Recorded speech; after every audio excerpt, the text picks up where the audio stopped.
palace official to choose young men from the royal family of Judah and from their leading Jewish families. And the king said they must be healthy, handsome, and smart, wise, educated, and fit to serve in the royal palace. Teach them to speak and write our language. Give them the same food and the same wine that you serve me. Train them for 3 years, and they will become officials in my court. But there was something about Daniel. Daniel made up his mind that he was not going to eat nor drink what the king was eating or drinking. He asked the chief official, he said, do I have, I don't have, the king official said that I don't have permission to allow you to eat anything else. And if I let you eat anything else, the king is probably going to kill me. But Daniel said, would you just please give me some fruits and some vegetables? I just need it for 10 days. So God made the official friendly with Daniel. And I know, Daniel said, I know what the king has decided, but if you could just do this for me, we'll be all right. So Daniel stood his ground, and regarded for the next 10 days, I'm only going to eat fruits and vegetables and water at this time. And when the 10 days was up, and he was trying to compare these 3 young men to the other young men in the kingdom, and they found out that Daniel and his 3 friends was actually smarter. They was actually wiser. They was actually stronger than the other people in the kingdom.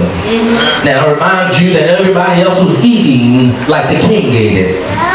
But Daniel and his 3 friends was only eating fruits and vegetables and drinking water. Everybody else was eating steak and drinking wine. But somehow or another, Daniel and his 3 friends turned out better than everybody else in the kingdom. God made these 4 young men smart and wise. They read a lot of books and they became well educated. Daniel could also tell the meaning of dreams and visions. Now during the 2nd year of King Nebuchadnezzar, he had such terrible nightmares that he could not sleep. He called his counselors and advisors and his musicians and the wise men and said, listen, I'm having a disturbing dream. I'm having these nightmares. I'm having trouble sleeping. But we found out that nobody could tell the king what his nightmare meant or what his nightmare was. And that made the king very angry. So just as he called for the wise men to come serve in the palace, the king now turns and says, kill all of the wise men in Babylon. Put them to death, including Daniel and his 3 friends. So the king official, he went out and he was about to put the young men to death. And he was on his way to put Daniel and his 3 friends to death. But Daniel wisely spoke up and said, wait a minute, what's going on here? And he said, why is the king being so cruel? And the man told him that the king is having terrible dreams. Nobody could tell him what his dream meant. And Daniel said, wait a minute, I can tell him what these dreams mean. I can tell him what these dreams are. Well, Daniel returned to his home and told his 3 friends that I'm going to interpret the king's dream. Daniel then started to pray to God. He said, we pray to God who rules over everything, who rules over heaven and earth. He called on the name of the Lord to be merciful to him, to explain to him this mystery in which the king was having before they was put to death. In a vision one night, Daniel was shown the meaning of this dream and this nightmare. So Daniel went back to the official and told the official, I have the information for the king. don't kill those men, because I'm going to tell what this dream means. So Daniel told the king what his dream meant, and after that, King Nebuchadnezzar bowed down low and worshiped Daniel. And he gave Daniel an increase in power. He burnt sacrifices in honor of Daniel. And the king said, now I know that your God is above all gods and kings. God will use some people just to make people see who he really is. So at this time, God. So the king came back and presented Daniel with some gifts, and he promoted him governor over Babylon. So now Daniel was in a high place, and you know what Daniel did? He got his 3 friends. Daniel put his 3 friends in charge over some areas. Y'all know how we do when we get a job. You got a connection yet? Y'all know how we do. You know, you the manager? She can't get me in, you know, hook me up. And Daniel put his 3 friends up. And so Daniel became this official, and now we come to a place where we are in chapter 3, and now things are going to start to change. Nebuchadnezzar ordered a golden image, a golden statue to be built.